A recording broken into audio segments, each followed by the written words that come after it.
Ladies and gentlemen, welcome back to the channel, and it's match reaction time. Celtic 3, Hibs 0. Far from our best. I'll be perfectly honest, far from our best.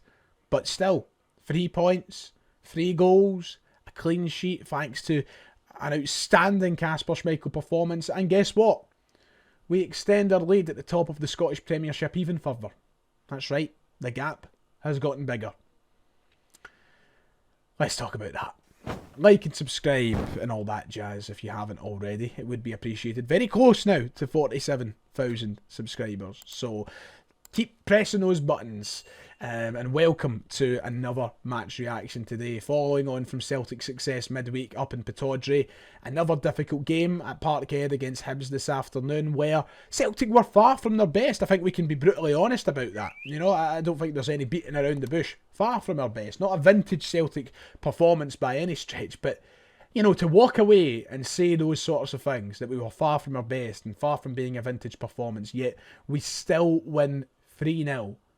is insanity. It's a real testament to how good this Celtic team is at the minute. You know, even if we are a wee bit off it and we're not performing to our best abilities, the bits where we aren't so good, they don't matter, because at the very important parts, at both ends of the pitch, by the way, defensively and in the final third, as long as we're doing the business there, at the most vital opportunities in the game, you know, we win these games. And it's the attitude of champions, it's the mentality of champions to go out there and make sure that even when we might not be pulling together at our best, we're still getting the job done. You know, it's one of those games today, and I'll be brutally honest about things. I'm not gonna sugarcoat it here. You know, I don't think it's a great match to talk about. I wasn't excited to come home and do this match reaction. It felt like a 90 minutes that really just came and went, and we could have done it justice without me trying to talk about it. But, you know, it's my job, and obviously I need to talk about it. I want to talk about it, but it's not, I wasn't busting down the road at 90 miles an hour to come and talk about it. It was a very boring game. But, my God almighty, we just get it done. And that's the comfort I have with a Celtic side, you know, compared to this time last year, where if we performed anything like that, if we started a game sloppy last year, we were punished early. And I'm not saying we started sloppy today, but just as the game went on, it wasn't like we were giving the fans a lot to shout about. And I think that was the sort of performances last year that teams capitalised on. And this year, they can't get close to us.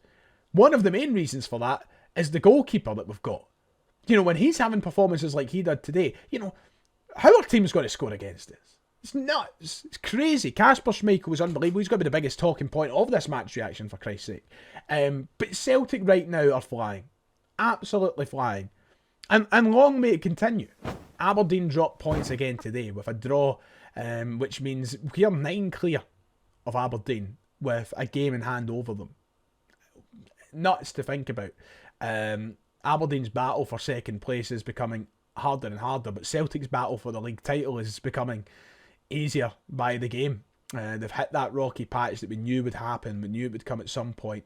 I just didn't think it would last as long as this. I didn't think that they would maybe go on such a winless run, and here we are, Celtic miles clear at the top of the table. We done that video the other day talking about should we be calling ourselves champions this early, and a few comments saying wrap it, you can't call yourself champions till it's mathematically done. Christ, the way it's going, it'll be mathematically done in the next fortnight. Like, we're unbelievable, man. And teams around us just can't sustain the challenge and can't sustain the quality that Celtic bring to the table. And I think you could see that in an isolated 90-minute performance against Hibs today. Granted, Hibs, bottom of the table now after today's games. But, you know, they were one of the better teams that have come to Celtic Park so far this season. I think they had a great amount of chances, played some decent football at times. They clearly had a route forward, trying to hit balls long and capitalise on a high Celtic backline. And it was working, and they could have got a couple of goals today. One of the better Parkhead performances as I've seen. But teams just can't sustain the battle over the course of 90 minutes, let alone 38 games. That's what we're dealing with here. You know, we're dealing with a Celtic side who just take teams to the cleaners. And that happened yet again today. So even Hibs, who came to Celtic Park with a game plan and looked to execute it earlier, I mean, they had the first big chance of the game. Right at the start. Could have went up and made it 1-0. KASPER SCHMEICHEL made a great save.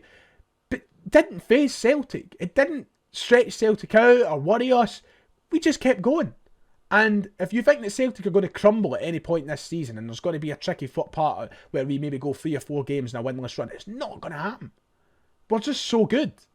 Nothing's phasing us. And that's another example of that today. As I said, it wasn't the most exciting game to talk about, but I do need to isolate a few of the key performances from today's game. KASPER Schmeichel being the main one. He is the talking point. He was man of the match, and rightfully so. A few big saves, and listen, another day with another keeper, God knows what happens. You know, maybe Hibs do score 3 or 4 goals. Hibs had 9 shots on target today at Celtic Park to Celtic's 11. I have not seen any team come to Celtic Park and get that many chances. And think about this. Hibs done that with 25% possession. They knew how to get chances. And I think that was definitely Celtic's weakest part of the game today. Defensively, we seemed a little bit out of sorts. We just didn't seem ourselves. We weren't as assured as we normally are. And I don't know if that's through Cameron Carter-Vickers dropping out of the team, but just a lot was happening. Hibs just executed a really well directed game plan, and I think it's something that teams try and do at Celtic Park. They try and hit the ball or hump the ball up the park, or they try and play it in behind the defenders, whether it's along the ground or over the head. The teams try and do it, but it's just they're never accurate with it. They never do it well. Hibs did do it well, and it presented them 14 shots on goal today, and 9 of them being on target, which meant KASPER Schmeichel was forced to make 8 or 9 saves. Crazy to think about. When have we seen KASPER Schmeichel forced to do that in a domestic game this season? Didn't even have to do that against Rangers. You know, and that's what Hibs brought to the table today. So this was the kind of game where KASPER Schmeichel was asked a big question of, is he earning his wages? Of course he is. And there was never a doubt about that before today's game. Let's not be daft about things. He has been fantastic. But today was the day where he's finally put to the test and see if he can make all those saves. And he did. He was so comfortable. And I think that the quality of finishing on Hibs' side was poor. There was a couple of them when they were through 1-on-1 against KASPER Schmeichel. And you've got to be... And it basically sums up why Hibs are bottom of the table. You've got to have strikers that finish these chances. And Hibs just don't have that at the minute. But... KASPER Schmeichel's still making great for a guy that's nearly 40 and is not tested on a week-to-week basis. You know, he's probably just dying for these chances to come along, and he's, you know, some people might think that he's kind of cold because he's not having to make these chances. Is he buggery? You know, unbelievable performance from him today, and it's not just the saves that matter about what KASPER Schmeichel does. It's not just the saves that paint the picture. It's everything that comes with KASPER Schmeichel, the kind of composure that comes alongside him, the leadership abilities, the way he can cam it from out the back. I think that KASPER Schmeichel has just been such a significant upgrade on what was already a great option with this man here behind me. Joe Hart. You know how big a Joe Hart fan I am. I love him. One of my favourite Celtic players in recent memory. But I think that we can all agree, and I think that Joe Hart would find himself probably agreeing with it, that KASPER Schmeichel does feel like an upgrade. He's been unbelievable, and the attributes and qualities that he brings to the Celtic backline and to protecting the goals, it's unbelievable. Today, rightfully man of the match. Some fantastic saves, and we're really lucky to have him. And you know, for a keeper who was maybe questioned when we signed him, you know, is he past his best? Is he good enough? Is it present a good option for Celtic if we're trying to think long term? Sometimes the long term doesn't matter with the goalkeepers. Sometimes it's just about being able to keep the shots out. And, you know, on a day where, once again, Hibs could have easily scored 3 and walked away with a point or even a win, KASPER Schmeichel was there to stop it. What a performance from him. Rightfully the man that's getting talked about. God, I love him. Last Christmas, we did give our hearts to that man. And the last few Christmases. But this year, I give it to KASPER Schmeichel. There was a few other good performances in the first half, I thought, for a generally quiet game. It was really good to see Arne Engels get that goal. It was massive for him. 6 minutes into the game, started off with a bang. And listen, I don't think there was anybody who was necessarily bad today. Now, I know I said that the defence was maybe the part of the game where I thought Celtic were lacking the most and we didn't look ourselves. But Alistair Johnson still walked away with an assist. Greg Taylor, I thought, had a great game at left back. I don't think necessarily Trusty and Scales had poor games either. I think that they just seemed to find themselves high up the park and capitalised on a good few times in the game. But it wasn't as if they played bad. Nobody played bad. But back to Arne Engels, you know, to get that goal's huge, especially ahead of a big European game on Tuesday where, you know, you pay 11 million players, 11 million players. You pay 11 million pounds for guys to start in the European games.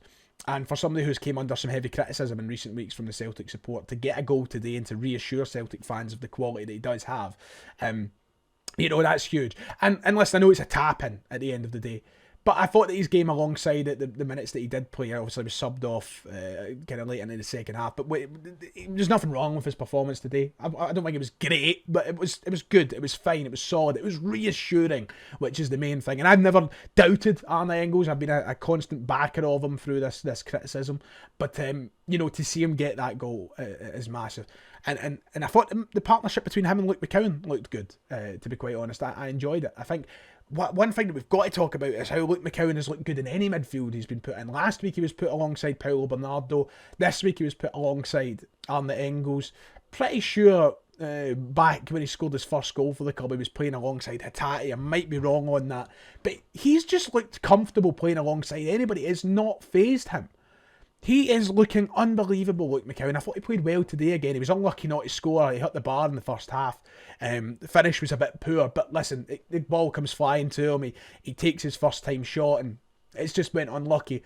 But I just, the credit for somebody who came in for £1 million from Dundee, he's not the £11 million signing, and he's looked so comfortable with everybody he's played with, and every system, and every setup, and every game. I can't find a bad word to say about Luke McCowan at the minute. And he was great again today, and I'm really happy for Arne Engels. So, huge first half for them. We were 1-0 up going into half time through Arne Engels' goal. And listen, it was a quiet first half, but Schmeichel done his work keeping us in the lead.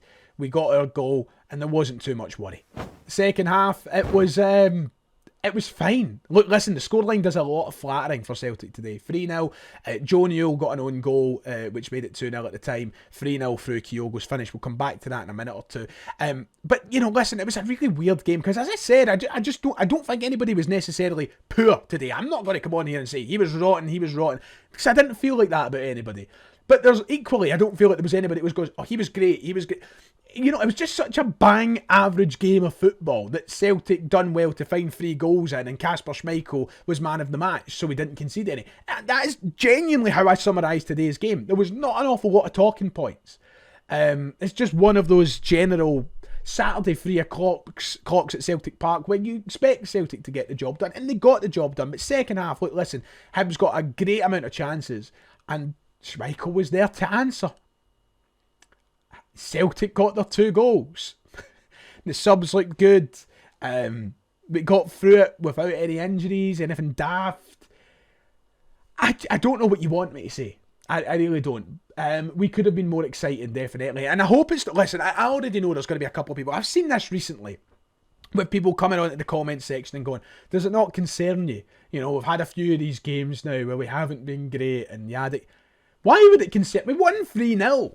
And this is the thing, you can't be the constant scoring, free-flowing, entertaining Celtic every Wednesday, Saturday. You just can't. It's physically impossible. We've never seen it. We never will see it. It didn't happen under Ange Postecoglou, didn't happen under Martin O'Neill, didn't happen under Jockstein. It's impossible to be that very entertaining Celtic side on a game-to-game basis from a Wednesday to a Saturday. There's so much football being played. There's so much that you've got to deal with. On a week-to-week basis. You've got fitness to worry about. You've got niggles to worry about. There's all these different factors that make you sometimes take your feet off the gas. You take your foot off the gas. Sorry, your singular foot, it's not plural. And that's fine. That's fine. So I'm not concerned. No, I've seen a couple of people saying, this team isn't good enough. What? How could you say that when we are 14 games won and 1 drawn, or 13 won and 1 drawn? Can't remember the exact number now. That's just brilliant. Brilliant. And the fact that we can win 3-0 without breaking a sweat, maybe it does sum up the standard of the rest of the league. Perhaps that is just the case. But I like to look at it as a Celtic side who are just firing on all cylinders in the sense that, when we do have an off day, we still have the correct tools and the correct attitudes to win games in the way that we do. And that's a testament to what the manager's doing at Lennoxtown every day, the system that he's built into this team. Why would I complain about any of that? Why would I be concerned about any of that, So even though I thought it was a boring second half in terms of if you're a neutral watching it, you probably weren't going to enjoy it. Celtic had 75% of the ball. They won the game. They still had more shots. They still had more key chances. We won the game. And we won fairly easily.